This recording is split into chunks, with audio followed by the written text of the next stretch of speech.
Welcome to the show. Hi, I'm Randy Jeffers, and we are live from the entertainment capital of the world, Las Vegas, Nevada.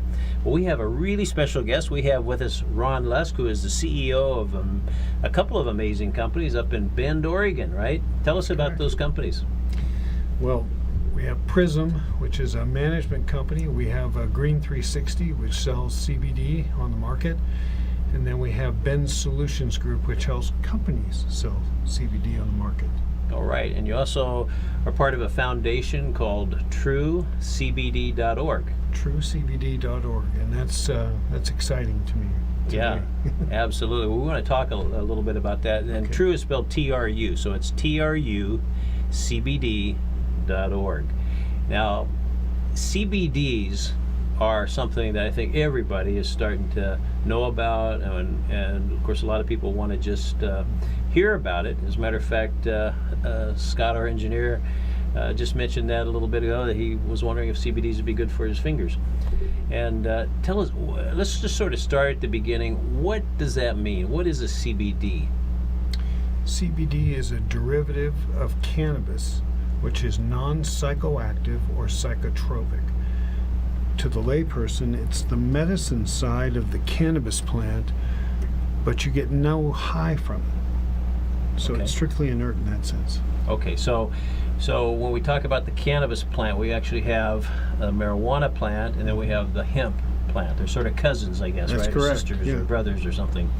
But now, as I understand it, and correct me if I'm wrong, but the marijuana plant has what's called THC, and that's the part that gives you a high or a psychedelic kind of a feeling, right? That's right. Yeah. They've identified 280 plus strains of cannabis, and only one is THC.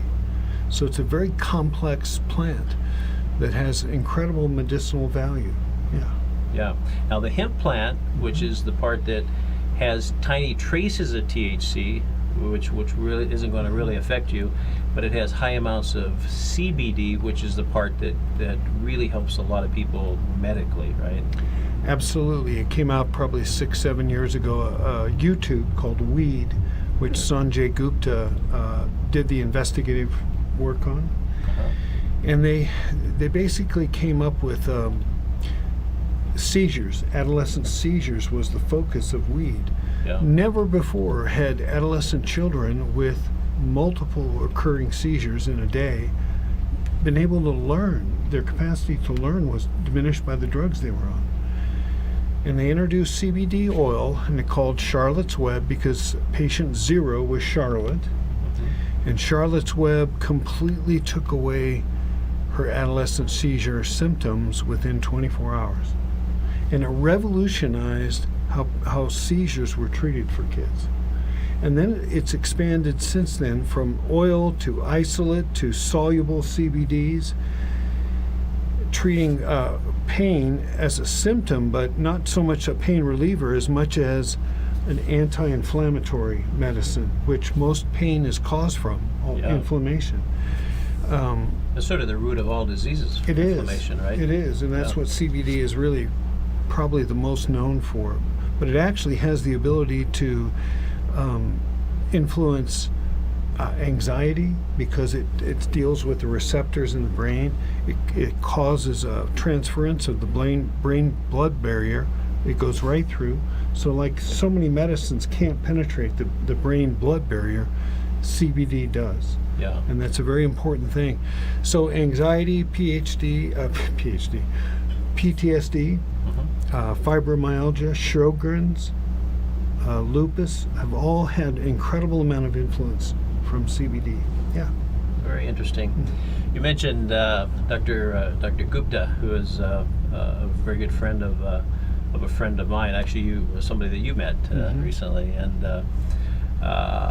that was just a remarkable turnaround because he was really opposed to the whole idea, and now he's become its biggest proponent, I think.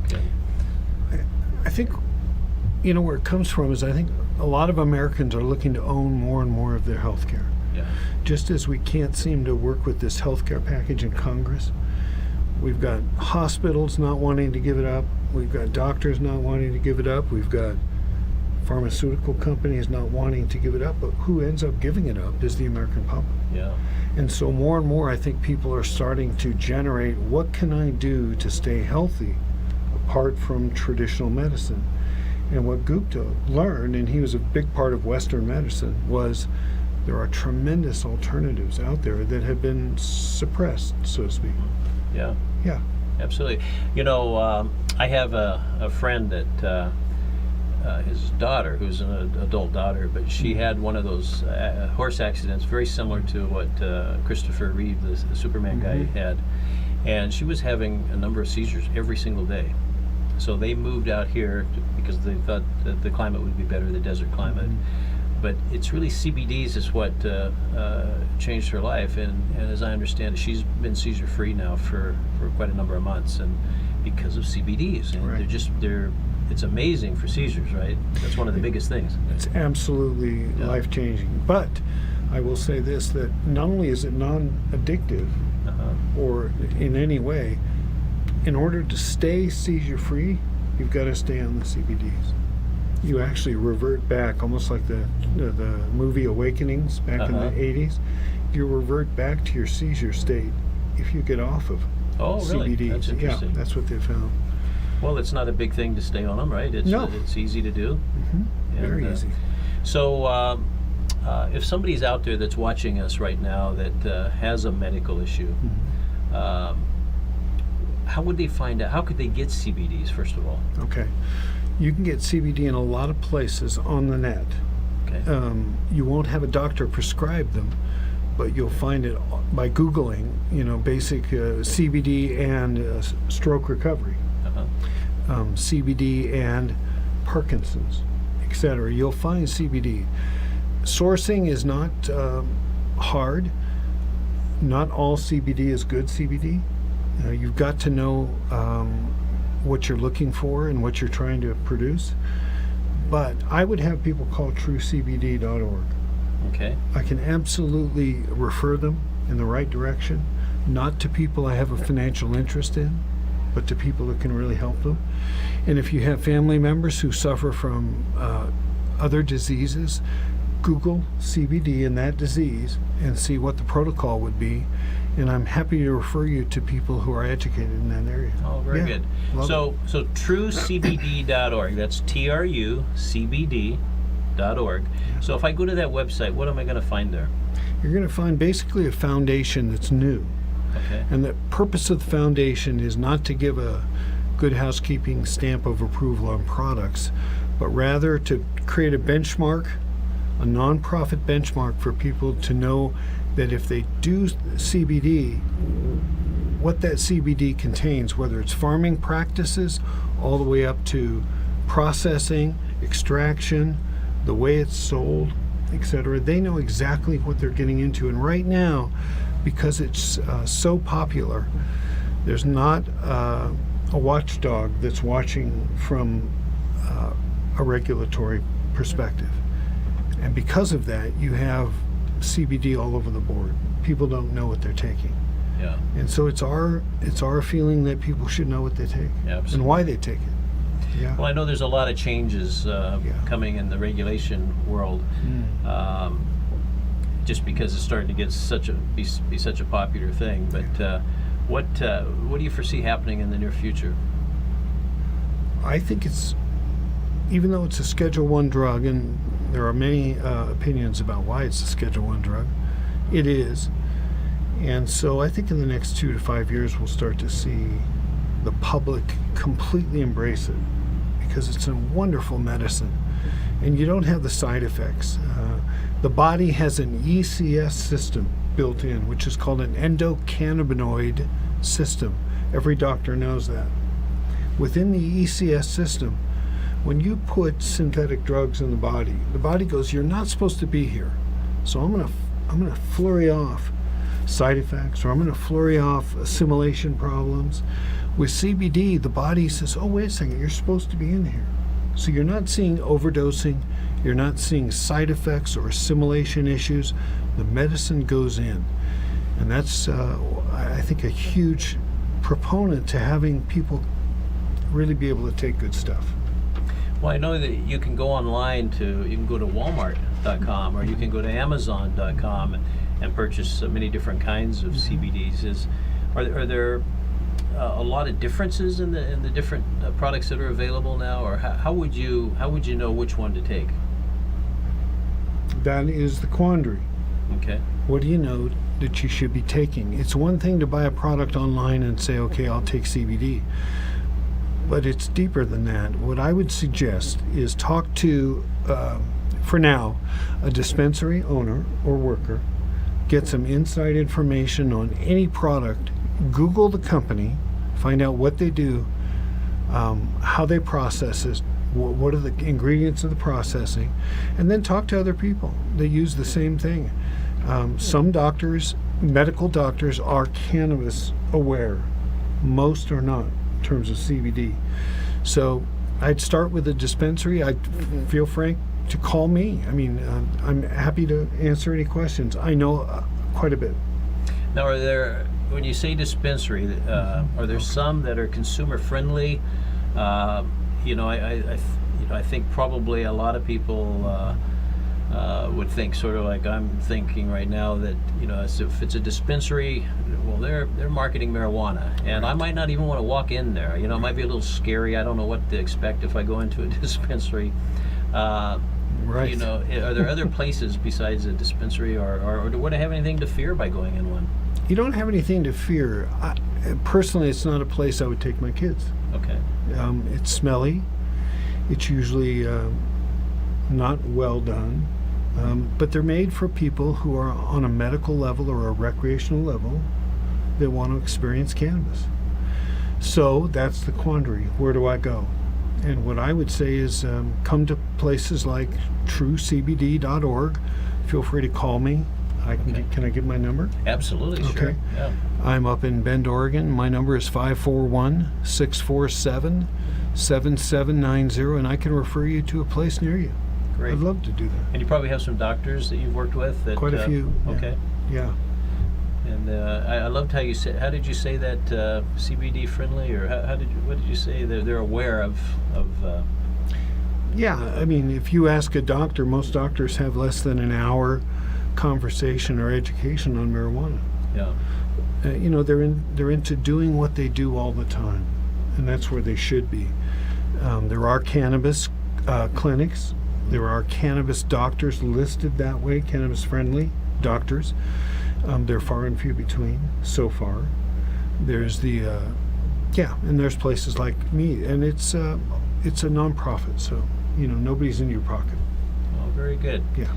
So you mentioned you had a number. I think you mentioned 3 other businesses that you head up, and one of them has sort of a dispensary-sounding name, the Green 360. Yeah. Tell us about that one. Well, 7 years ago, I was CEOing a company that sold products into dispensaries, and so I left and I started Green 360. And we sell gel caps, and we sell gummy bears, and we sell a lot of products into the dispensaries. I'm happy to say that what I'm doing now with Ben's Solutions Group and with True CBD is non-THC. And my feeling about straight THC is that it's a mixed bag. It puts people in compromising positions. Even though I think there's incredible benefits to it, I also think because of the psychotropic effect that it puts people in an awkward place. And I never want to be a part of that. I want to be a part of medicine. Yeah. Yeah. I mean, our culture is lost enough, don't you think? We have 100,000 people a year die from opioid overdose. Yeah. We have a lot of needs as a culture, and I think CBD can be a great medicine. Oh, absolutely. Yeah. Well, I think we're probably about the same age, but I know I grew up in the era when smoking pot and all that was a big thing. I'm sort of proud to say that it's never touched my lips, and I guess I'm too old now to start. But CBD's is different. It's not the same as smoking pot or even having marijuana in a brownie, or I guess you can put it in anything now. But and that's a really important point. Yeah. That's good. CBD can come in an oil, in a skin cream, in a balm, in a night serum. It can come in a lot of different forms. Powder, in juices, in spaghetti sauce, and you can put it on a lot of things. Topically, internally, you can have tinctures, which is an oil that you spray or you put under the tongue. Or you can get fully soluble CBD, which looks like water. As a matter of fact, I know about a water that has CBDs in it. You can't taste it, you can't see anything, but the CBDs are in there, and you get that beneficial health effect, right, from the water. You do, and it's a wonderful way to take something that you would normally drink, like water, and you get a medical benefit. Yeah. Well, that's fabulous. Well, are there things that it doesn't work on? Are there any side effects or anything on the negative side at all?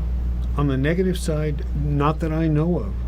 I will say that there are egregious claims being made by people about CBD curing cancer on the first dose, etc., growing your hair back automatically. They're false. It's just not true. They haven't found, even with GW Pharmaceuticals, that it's a direct cure for metastatic or other cancers yet.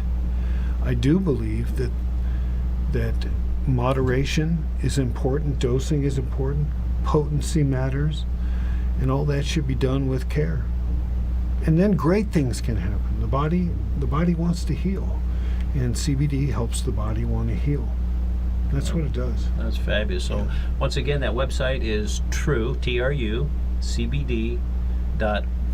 Not .com, but .org, right? That's correct. Well, that's something I think probably all of us should check out and see what we can learn from that website. So, Ron, you're from Bend, Oregon. And why Bend, Oregon? It's a little snowy up there, isn't it? It's starting to get there right now. Yeah.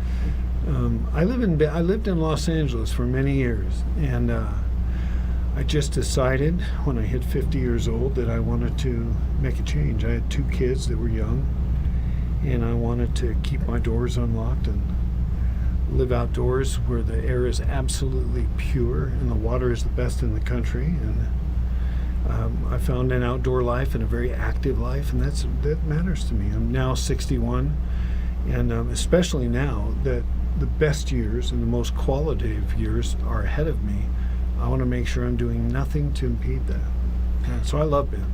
Well, Bend is one of those places that it gets really cold there in the winter and a lot of snow, but there's always sunshine, right? And pretty much every single day the sun comes out. That's why people are flocking there. Yeah. I don't want to give them the good news. They'll come up. You get overcrowded, huh? Yeah, we're on the east side of the Cascades, so we're considered high desert, but we've got a huge ski mountain and rivers and Bachelor lakes. is there, right? Yeah. Yeah. That's right. Some of the great skiing is right there. Yeah, there's a lot of money coming up from California in Bend nowadays. Yeah. Is it more of a retirement community? Are there a lot of retired people there? Or no, I think it's like an Aspen. I think it's a young Aspen or a young Jackson Hole.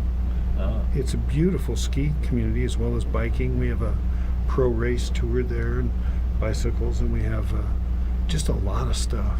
You have a river that runs through there, right? We have the Deschutes River, Yeah. That's a great whitewater rafting river. You know quite a bit about it, man. I've been there a few times. Yeah, Bend's a beautiful place. Yeah.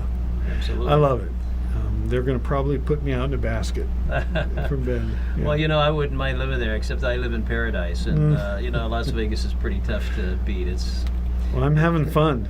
Yeah, well, it's all about having fun, and if you're having fun, that's wonderful. Thanks.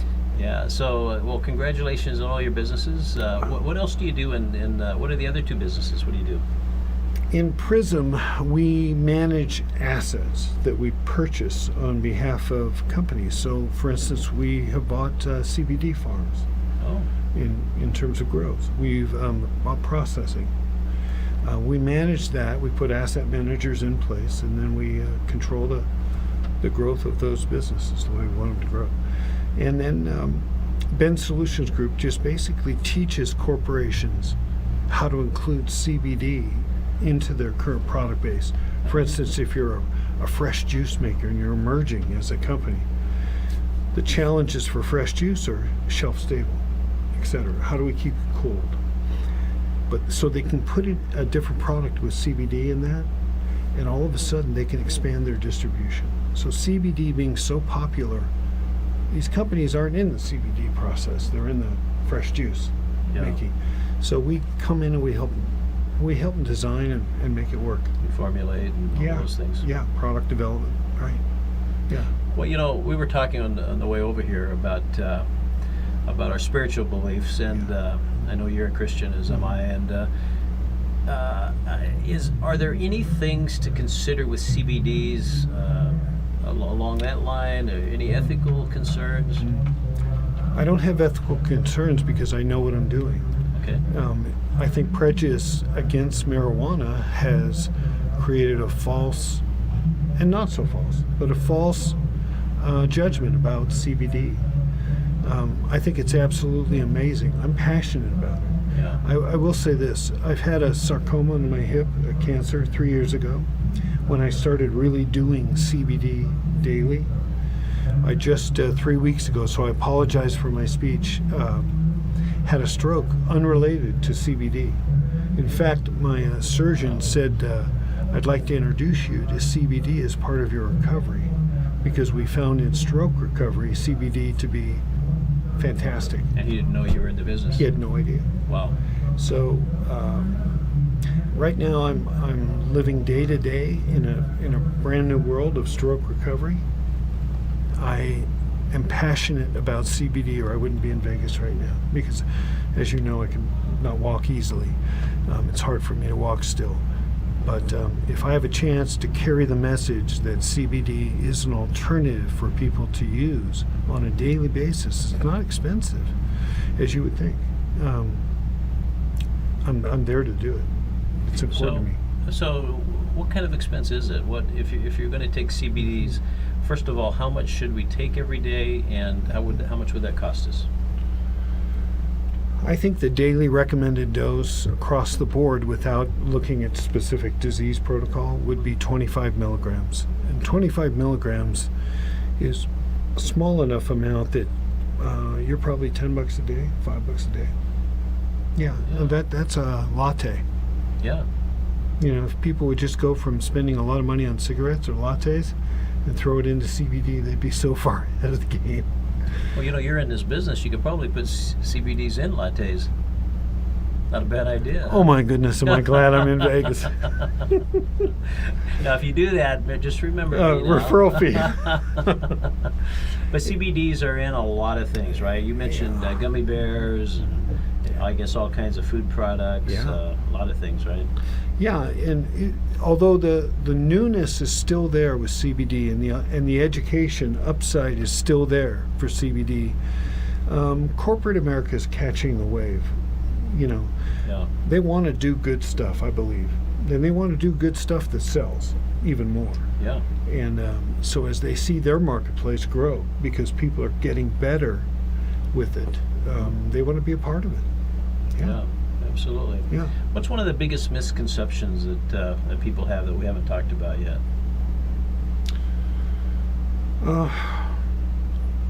Probably that it requires smoking. Yeah. I've heard that over and over and over. Do you have to smoke it like you would marijuana? No, you don't. I mean, you can.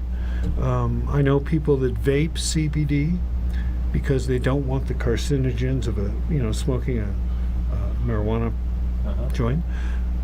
They do that, but by and large, it's either used topically on skin or ingested into the body through the mouth. So you can actually put it on your skin, and it'll go through the skin, right, and do all the things it needs to do. Yeah, oil's much better than the soluble for that. But if it's the right oil and it's again processed correctly, it should drop through the transdermal fairly fast. And within an hour, you'll notice something. You'll start to feel. The problem with patches and some of the other technologies is the time lapse between feeling better and using are sometimes 7 to 12 hours. Wow. Yeah. Now, if I don't experience pain, or I don't have anything that I can really think about that's a medical condition, should I still have? Would it do preventive things for me, or should I still think about taking CBDs? I think it should be taken because you have a disease or you have an injury Okay. or you have an event. But I'm hearing rumors from a lot of different people that CBD is good for weight loss. Wow. Now, I wouldn't have thought so. I had no connection. I haven't done the homework on that, so I probably shouldn't have said that. But I hear a lot of people talking about weight loss. So if you Google CBD and weight loss, you'll know as much as I do. Well, that's interesting. You know, I know that going back to the era when I grew up, you always would hear about people that would smoke pot, that they would get the munchies and they'd be eating a lot, right? And so CBDs is not like that. No, you have absolutely no effect that you would have from marijuana use when you take CBD. In fact, many people, they wait for something to happen catastrophic, like getting high. Yeah. And when they don't know if it's working. And that's where some education comes into play. Yeah. Interesting. Very interesting. Well, I know that you know, if you go back to in the history of our country, CBDs, you know, the hemp plant was a big part of it. As a matter of fact, George Washington, our first president, was a hemp farmer, right? Yeah. And they made most of the clothing. You know, the textile industry was all about hemp, and it was probably I guess the biggest crop that we had at the time, and it's sort of coming back full circle, isn't it? Well, in '37, Rockefeller and Hearst were the empire builders of the paper industry, and they were afraid that hemp was going to come in and threaten that, and so they hired, as many power brokers do, Mr. Arnslinger to come into as a drug czar, and he made it illegal in '37. And then the government has kind of made marijuana off the charts. They wouldn't fund research. They didn't want to. So around the world, you've seen research and growth of the plant, the education. In America, we've been stifled because of our drug industry, because of our medical structures, and because that sort. But really, hemp has been around for hundreds of years. Yeah. It's a weed. It's a noxious weed. Yeah, it grows as a weed almost all over the world, right? And it's voracious. You know, where it hits, it hits. That's why marijuana farmers don't like hemp farmers, because the hemp seed comes into a marijuana field and kills it. Oh, yeah. Kills it. Kind of takes it over. It takes it over. That's correct. Very interesting. Yeah.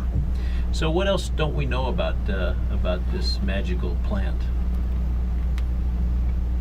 Wow, I think there's so much. I think there's so much to be known still. Yeah. We've discovered hundreds of strains that were not known 6-7 years ago. I remember Rick Simpson, have you heard that? RSO, have you heard that term? No. Rick Simpson was out of California, and he came up with an oil that had some THC but a lot of CBD, and nobody had heard anything of it. That's only 10 years ago. So CBD's new.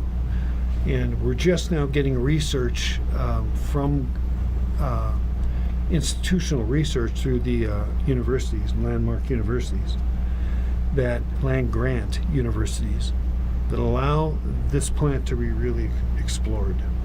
But until now, it's just been private money and private people saying, I want to learn more. Yeah.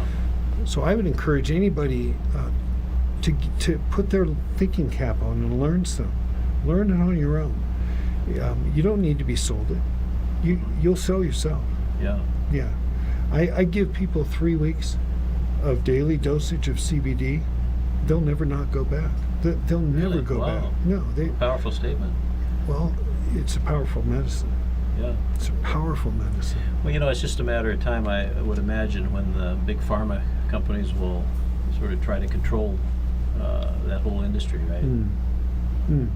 Or is it too late? Maybe there's too many small guys and too many people that you know, understand the health benefits, and for that to happen. What do you think? No, I think I do believe that there is a threat of pharma and tobacco. Yeah. A lot of the land, a lot of the processing and farming is through those two entities. New money. Actually, you're right. The big tobacco companies, right? They've got to diversify. And that's right. Yeah. You know, at some point, what separates a cigarette from another cigarette? I mean, really. Yeah. You've got nicotine, you've got your other carcinogens. Imagine having a CBD cigarette. I mean, Yeah. for tobacco, it's a brand new product industry. And the same thing with pharmaceutical. They do not want CBD to be mainstream, because you would lose a lot of aspirin. You'd lose a lot of your what ails you. Take this Yeah. ability. I mean, it's a fabulous medicine. Wow, So, amazing. yeah, and I will say the government's not been forthwith in really challenging the pharmaceutical hold on things. So you've had a lot of drugs around the world suppressed Yeah. and put through amazing FDA trials, knowing they were good, until the pharmaceutical people bought up and owned the drug, and then all of a sudden went to market. Wow, So- amazing. Well, let's talk a little bit about you now. You live up in Bend, Oregon, and I'm assuming you don't live alone. Tell us about your family. I have a son who's 22, Andrew, who's finishing college, and I have a daughter who's a third-year doctorate student at George Fox in psychology. In Newburgh. Yeah. I have a wife of a long time who I love dearly. My family is very important to me. That's why I live in Bend, actually. It's hard to Well, make money in like- Bend unless you bring it there. It's Yeah. a small ski town. So I take my faith and I take my business. Most of my business is not even in Oregon. It's in other states. And I treat it with care. And that's the way I live my life. I'm physically very active. I work out 5 days a week. I watch what I eat. I think rest is as much a medicine as CBD. I think rest is powerful for the body to rejuvenate. And Bend is a beautiful place for that. So, Well, being happy is such an important part of one's health. And what do you think is the secret to happiness? wow. I think wholehearted living. I think removing shame. I see a lot of men are terrorized by shame, their past, and fear. You know, they live in fear. I do not live in fear. The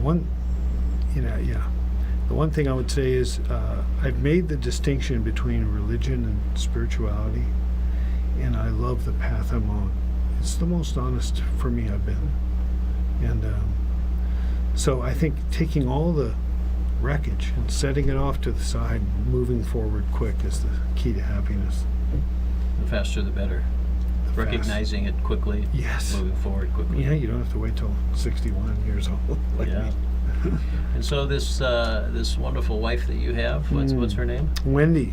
Wendy. Yeah. Okay, and if you could pick one thing about Wendy that you admire most, what would that be?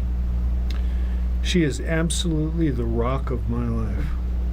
There's nothing we do that's separate. There's no secrets. I'm okay with her, and she's okay with me. And she makes decisions very slowly, which is a perfect inverse to me. So she's Keeps you the grounded, huh? stable one, and by the way, the kids are amazing because of Wendy. So she's an amazing mom. Yeah. That's fabulous. And your two kids, real quickly, just give us one thing for each of them. Well, my son loves to hike, and he's very much of an individualist, and I love that. He's very much his own thinker. He's not a follower. My daughter, who is a superstar, is finishing her doctorate 4.0. She's an amazing young woman. Wow. Very much of a driver. Where he's less of a driver, he's much more of a contemplative man. So I love them both for very different reasons. Yeah, they're not cookie cutter at all. Very interesting. Yeah. Yeah, that's fabulous. So you've been in Bend for how many years? 23. Oh, well, a long time then. You've Yeah. seen a lot of changes there. Well, some of it was part-time. Okay. You know, we just come up, but 18 years full-time. Yeah, And you we've seen a lot You change. moved out of Los Angeles, you said, right? Yeah. Yeah. Not soon. Yeah, good But, place for business, probably a lot of people there, but Yeah. whole different lifestyle. Whole different lifestyle. Yeah, we moved up to Bend and we bought 5 acres outside of Bend. We have a beautiful home, all for $179,000. My goodness. Yeah, we have a Wow. pretty place. And I have a puppy of 10 weeks, a black Really? lab puppy who has absolutely scarred me to death. His little nibbles. Yeah. So, I'm going to be buried in Bend. I'll have other places that I like to spend time with, but I always have a home base to go back to. I'm sure it's like you with Vegas. You know, we always come back to some place, Yeah. and Bend's that for Well, me. home is where the people you love are. You know, that's That probably is true. That's probably the biggest part of it. I have a question. Absolutely. What's your secret to happiness? Well, you know, I'm supposed to be asking the questions Oh, here. sorry. You know, I think that's a complicated question, as you know. And but if I were to answer that simply, I think it's really about having your priorities right. You know, and this all starts with God, and then your family, and then I think if you can keep your work in check and not let it, because it's so easy to let it just sort of overtake all those other areas. Absolutely. And if you can stay grounded and be around people, I think there's I think one of the things you just mentioned is really important, is analyzing quickly, you know, when you screw up, and then making that adjustment quickly and moving forward, staying on your path, you know. But you got to know what your path is, right? Right. And so it sort of boils down to that, you know, what is your main goal, and make your main thing the main thing. I heard it said recently that there's a big difference between doing something you're ashamed of and living in shame. And I think making that distinction is powerful. Expound on that just a little bit. Well, I think people are in general, we confuse ashamed from shame. Ashamed is, well, I did something bad. Okay, I'm ashamed of that. I can correct it. I am bad. That's hard to correct until you really go back and do the deep cleaning, so to speak, of your history of your life, and learn, where did I start to feel that I was not good enough, or I was broken, or I was disconnected from God. What happened in that process? There's an author called Gabor Mate who wrote a book called In the Realm of Hungry Ghosts, and he's a Canadian Indian man who was in the Needle District in Vancouver, Canada. And he wrote probably the finest book on unmet needs that I've read. And he and Brene Brown and some others have really made the distinctions clearly recently between shame and being ashamed and moving and wholehearted living. That people who live in the past live in the past. Yeah. They're not pioneers.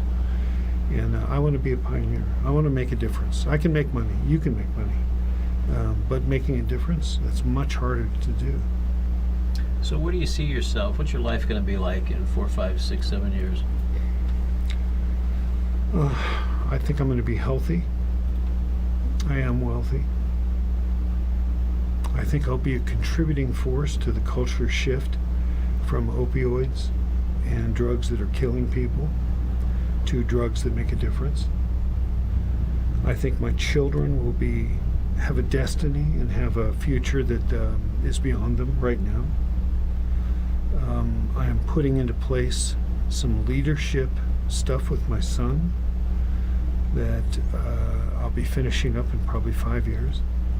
I would love for him to be a game changer, and that takes specific teaching.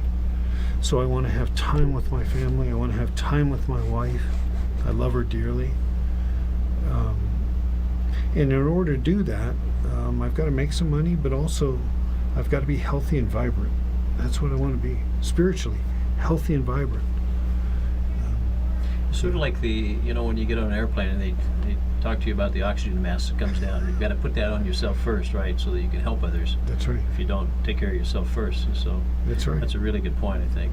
And having health challenges, my perspective is much more today than it's been.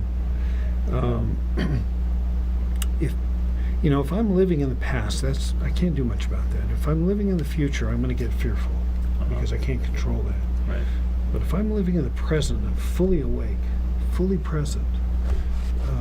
That's the challenge. So you just had this stroke 3 weeks ago. Yeah. And here you are already in another state in such a short period of time. But what was it like when you had that? I assume you woke up in a hospital bed somewhere. No, I was having dinner with a mentee, I don't know what you call it, mentoree, Yeah. that I coach. And I got up from dinner and I couldn't walk. I had no idea I was having a stroke. I went to the hospital and they gave me a drug called TPA, which is a clot-busting drug. And I couldn't move my legs and I couldn't move my right arm. And I couldn't swallow. I've had to relearn to swallow, which, if you're hearing me slur a bit, it's because my speech isn't fully back. But I've made progress. I can now walk.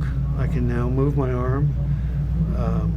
And I'm talking to you, so my language is starting to come back. Yeah. What it feels like is when when you fall asleep, your arm falls asleep. Sure. Imagine the right side of your body falling asleep. Wow. There's no pain. It's just you have total weakness.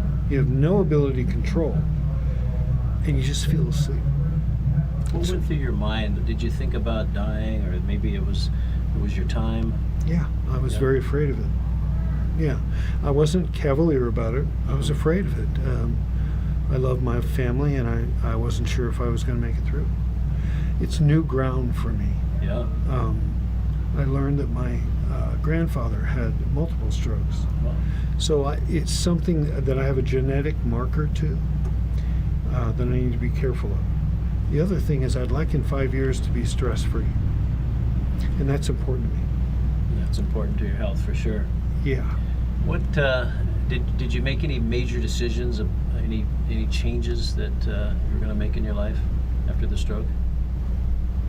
No, because I don't have high blood pressure and I don't have high cholesterol. And I do no drugs. I do no things like, drinking or drugging or smoking or any of that stuff. What I did decide was that I was going to work out with a trainer full time. Oh. So I'm hiring a trainer. I have him now 3 days a week. I'm going to hire him 5 days a week to work on my diet specifically because of greens. I want to put more greens, aloes, turmeric, cayenne in my diet. But then I also want to get my body back. I want to be 100% back. Yeah. I don't want to be disabled with my kids still vibrant. I Yeah. have such empathy for people who are disabled now. Having walked with a walker, Yeah. I find all the cracks in the sidewalk that I never even knew existed. But when you walk with a walker, you're hitting every one of them. And I thought, I don't want to do this. If I can fix it, I want to. I'm all in. Yeah. Yeah. So you're making some lemonade out of those lemons, huh? I think that's the only thing you can do. Absolutely. Yeah. Yeah. So we only have about 2 minutes left, and let me just sort of finish with this, if you would. I'm sure your lovely wife and your 2 kids are going to be watching this show. And one last thing, what would you like to tell them? I love you dearly. The man I'm becoming is better than the man I've been. Wow. I love God, and I know you guys do too. That's great. fabulous. Yeah. Well, Ron, just thanks so much for being here. It's My just pleasure. great knowing you, and great getting to know you, and can't wait to see what happens to you in the next 4, 5, 6, 7 years. Good It's going to be things. fabulous, I'm Yeah, sure. good Yeah, things. absolutely. Thank you. Well, thanks for joining us, and we'll see you next week, same time, same station. Bye-bye, everybody.